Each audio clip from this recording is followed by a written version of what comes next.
Alright guys, Hillary and TT back for another episode. She's a little distracted because we're going to talk about joint health, and there's a couple of really smelly but delicious treats to her sitting next to me.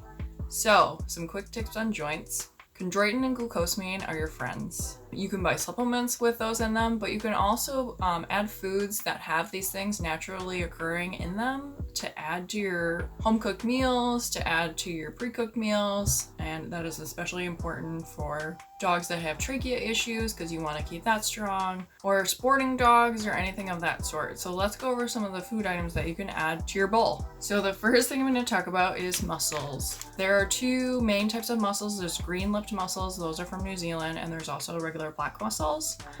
You can buy either one. I haven't found any nutritional differences between the two. The only difference that I can find is the green-lipped mussels are a little bit bigger. But the farmed black mussels are nothing to be scared of because of the way that they're farmed. They're actually quite eco-friendly. So that's good news for all of us. These are green-lipped mussels that are dried. These are from a company, but you can find other ones. You can see that they're quite large. So mussels are low in fat, and they're also a great source of glucosamine, chondroitin, glycogens, and omega-3 fatty acids, which are also awesome for many more things, including joints. So you can feed these. They smell really terrible, so FYI. Real fishy. If your dog has a fish allergy, don't do this. There's other options. But as you can see, you can break them up and give them to them. You could buy these fresh or frozen in some stores and then also add those to your home cooked meals. Those are perfectly fine too.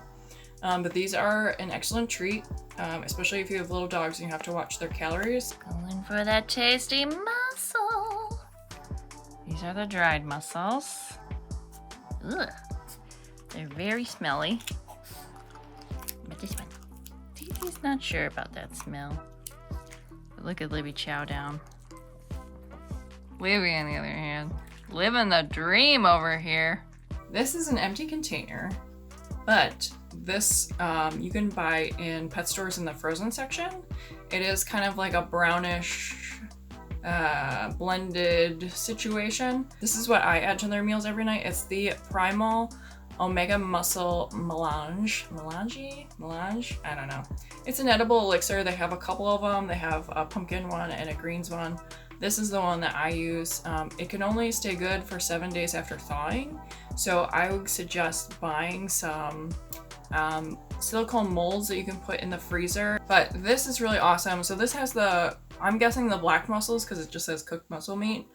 So the first ingredient in this is mussels, and then you have bone broth, which is full of chondroitin and glucosamine as well. And then there's also some miscellaneous vegetables, chia seeds, and some turmeric and ginger for inflammatory problems. So I really like this because I like feeding whole foods, and this is something that my guys get every night and they love. Libby especially loves fishy flavors, so high on the list. It doesn't smell too fishy till you get to the end of the 7 days, so hopefully by then you're done freezing your small batches.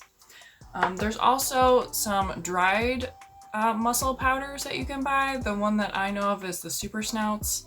It's a green lip mussel powder.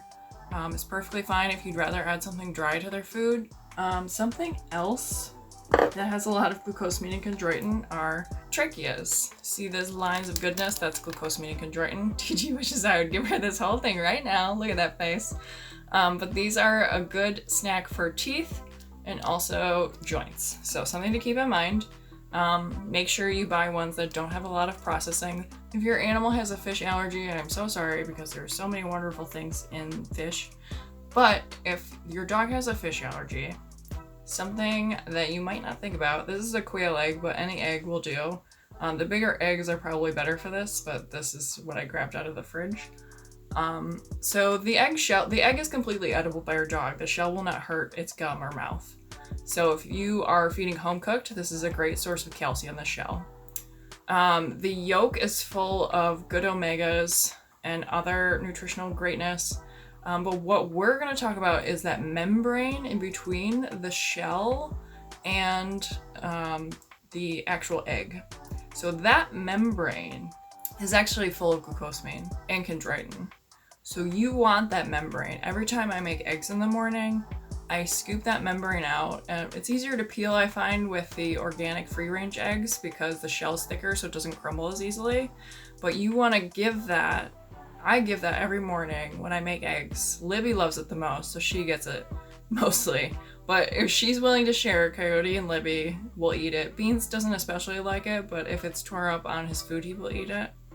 But you can also buy dry eggshell powder, and you can also, there's also some supplements that I have listed that already are just made of this eggshell membrane in case that your dog is allergic to fish or doesn't like fish. Some dogs don't like the taste or smell of fish. Like, this is an excellent way to go, and you would never think that that little piece of flimsy paper-like thing would be so amazing for your dog, but it really is. Hey guys, I just wanted to show you what I meant by never throw away the eggshell membrane. So you're making eggs for yourself or your pet, and you open it up, and then this is the eggshell membrane.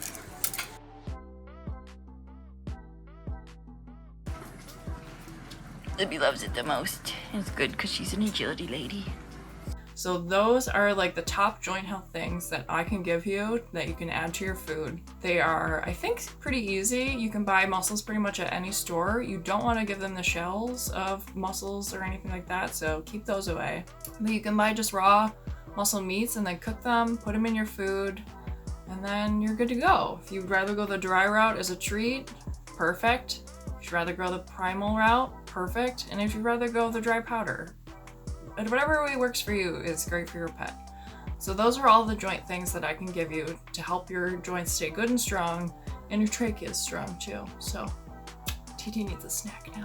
So thanks for joining, guys. Thanks for watching the ChiBean Crew channel.